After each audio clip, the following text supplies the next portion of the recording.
Hey guys, this is Eric Weingart with Weingart Racing. It's Saturday, so it's an update video day.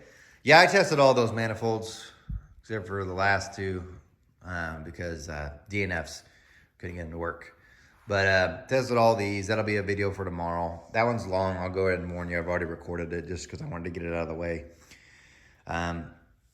This was 12 manifolds, I think. About the same amount as last time, so you get to see that video. It'd be cool.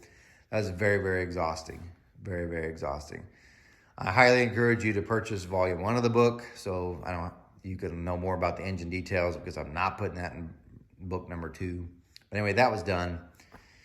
That'll be an interesting video to listen to. So got that out of the way. Good job there. What else is going on in the shop? You notice the truck's not here, so it's back at the chassis shop. They're going to put the mid plate in, front plate, mount the radiator, get the steering so it's turned right, and maybe then eventually it'll come back and I can actually get something done. You know what the best part about my week has been, though? And the worst? This is a fun story. So Keith was working yesterday with me, and we're eating at Mazzio's. My son texts me and goes, "What year is the year of the Nova that he has?" Because I bought Jose's Nova. It's got a 10-point cage. You haven't seen it yet, but you will.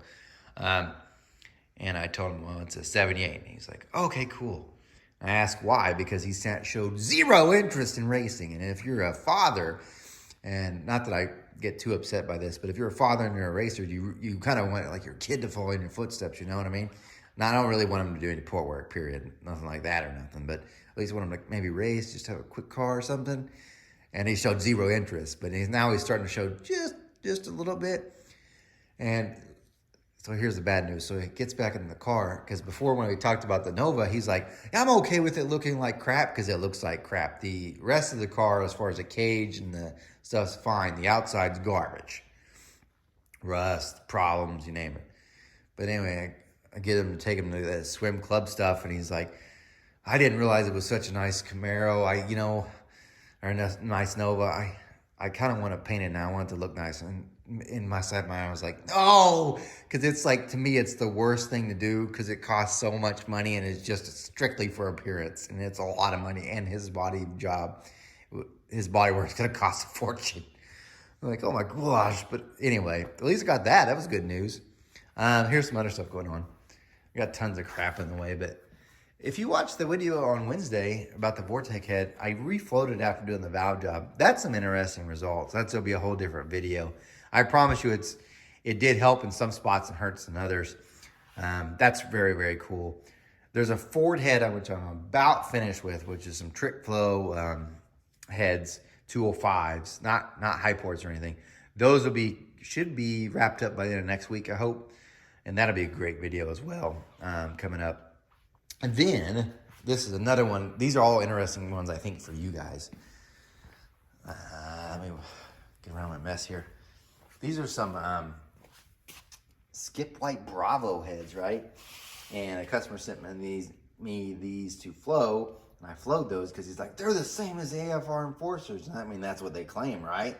So it should flow the same or close to it, right? Wrong! Because I've got... These are not Skip White. Well, I think these actually are Skip Whites. Another set of Bravos sitting here that came in almost like a day after the other guys. But there's a set of AFR Enforcers right there, big blocks. And I flowed those. Oh, that's going to be a great video for that one, comparing the two, because no, they do not flow the same, and it's because the valve's different. But anyway, so there's some really cool stuff coming up. Oh, yeah. Oh, sorry, I kind of missed that, didn't I? Oh, what's this you got here? These are Gen 3 Hemi heads. Finally, because it hardly ever happens, I've had that Hemi plate I bought a year ago, and not a single soul has showed up with any Gen 3 Hemis for me to flow, valve job, do anything. I got one. The only bad part is, and they were here too, I wish I'd remembered. So he dropped off the heads, and I was looking at the valves and stuff. They have this triple groove keeper. I don't have those keepers at all on their valves. So I need to buy some of those so I can flow them. And also, I don't even have the spark plugs because I think they take a different reach.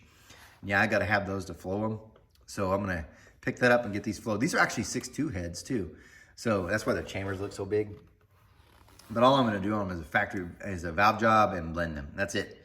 Of course, I'm going to clean them up and stuff. But that'll be a really cool video. My first one on Gen 3 Hemi. maybe I could talk AFR to actually send in their new Hemi head. Initially they said they would send me something to do a review on, never did, but I'm not bugging them because they've been really kind with the stuff with the 9 Mule and stuff. And I don't want to be that guy, but it would be cool to test that head too. But I think these will be pretty good. I mean, they look nice. So anyway, that's coming up, and that's what's been going on in the world of Winegrinder Racing this week. I have been putting pictures on Instagram anytime I finish a job, even though that's hard to keep up with. So guys, thanks for watching. Remember, I'm no Superman, and you guys take care.